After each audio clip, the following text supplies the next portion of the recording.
भाजपामध्ये मोठा बदल, 54 सदस्य आऊट आणि जयप्रकाश ठाकूर यांच्यावर मोठी जबाबदारी.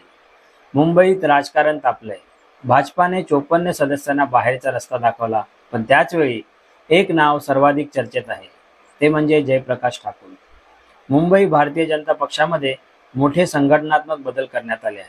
पक्षाच्या 54 सदस्यांना हटवण्यात आले असून नव्या जिल्हा प्रभारींची नियुक्ती करण्यात आली आहे. प्रदेशाध्यक्ष रवींद्र चव्हाण यांनी मंगळवारी या बदलाची घोषणा केली.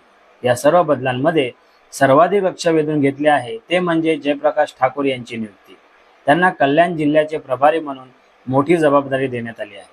संघटनेत मजबूत पकड आणि स्थानिक पातळीवरील प्रभावामुळे त्यांच्यावर पक्षाने विश्वास दाखवला आहे. आगामी निवडणुकीच्या दृष्टीने कल्याणमध्ये भाजपा मजबूत करण्याची जबाबदारी आता त्यांच्या खांद्यावर देण्यात आली आहे. भाजपाकडून हा बदल म्हणजे संघटना अधिक मजबूत करण्याचा मोठा प्रयत्न असल्याचा सांगितलं जात आहे. त्यात जयप्रकाश ठाकूर यांची भूमिका आता निर्णायक ठरणार आहे. जयप्रकाश ठाकूर यांच्यावर सोपवलेली जबाबदारी किती यशस्वी ठरते हे तुम्हीच आम्हाला कमेंट करून सांगा. हा व्हिडिओ आवडल्यास व्हिडिओला लाईक करा, शेअर करा आणि सोशल मीडियावरील सर्व प्लॅटफॉर्मवरती आम्हाला फॉलो करायला विसरू नका. धन्यवाद.